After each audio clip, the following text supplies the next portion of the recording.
Two sides of a coin. The case of Joseph Stalin. A hero to some and a murderer to others. How did this poor boy from Georgia become the man of steel and rise to become one of history's most notorious personalities? Joseph Stalin was born Yosef Vissarionovich Jugashvili on December 18, 1878 in Gori, Georgia, which was formerly a part of the Russian Empire.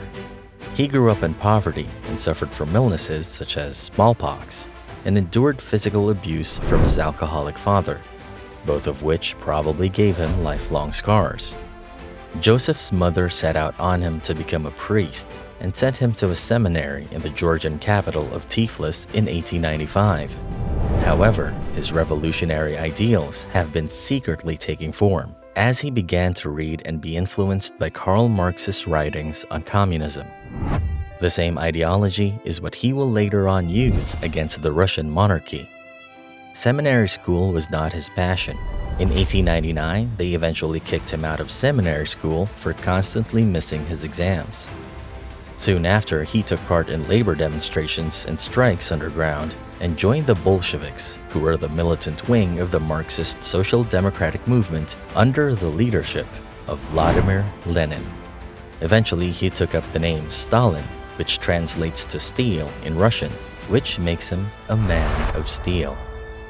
Soon, Stalin rose in ranks when the exiled Lenin appointed him to the first Central Committee of the Bolshevik Party in 1912. In November 1917, the Bolsheviks overtook control of the empire and found the Soviet Union in 1922 with Vladimir Lenin as the leader. Stalin gradually held more power as he continued to rise in the ranks.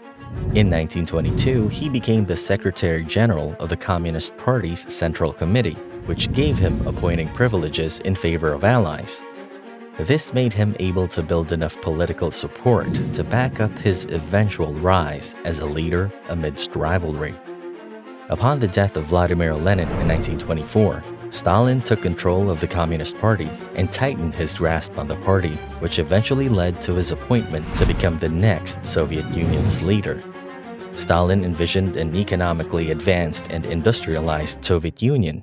His five-year plan in the 1920s indeed brought industrialization and modernization to the country.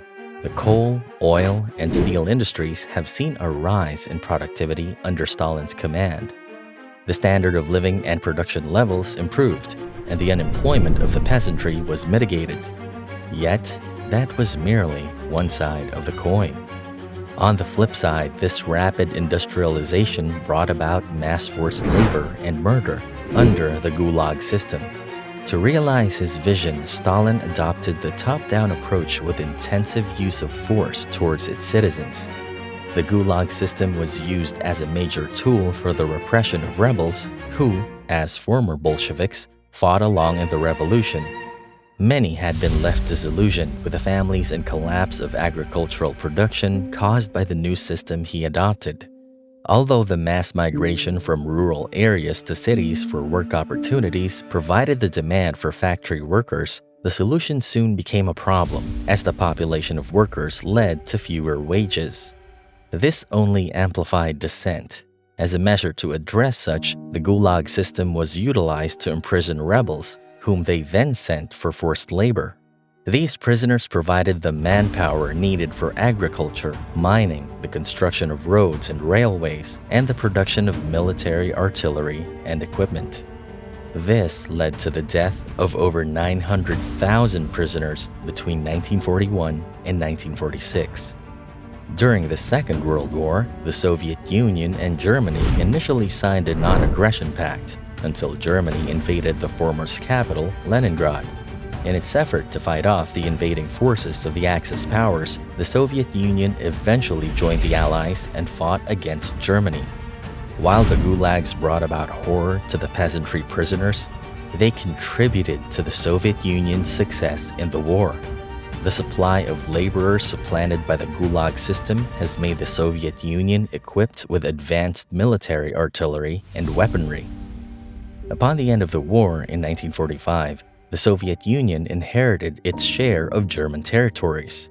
Stalin transformed these European lands into communist states. This led to conflict between the democratic-leaning West and the communist East, which eventually led to the Cold War, which was the precursor of the eventual fall of the Soviet Union. Stalin is a coin of two sides. On one hand, he brought modernity and economic progress to the Soviet Union. On the other, he brought terror to the peasantry, whom he supposedly fought for during the revolution. In this story, can we consider him a hero or a villain? Well, both of these aspects of Stalin are not mutually exclusive, but rather coexist to comprise the Man of Steel. We cannot simply label him as a good or terrible leader. Nevertheless, he certainly left a legacy that the world will always remember. Stalin will be remembered both as a liberator and an oppressor. Two sides of a coin that flipped the course of history. Thank you for joining me in exploring one of the world's most famous leaders of all time. Join me again next time as we look into the life of other historical figures that shaped the world as we know it.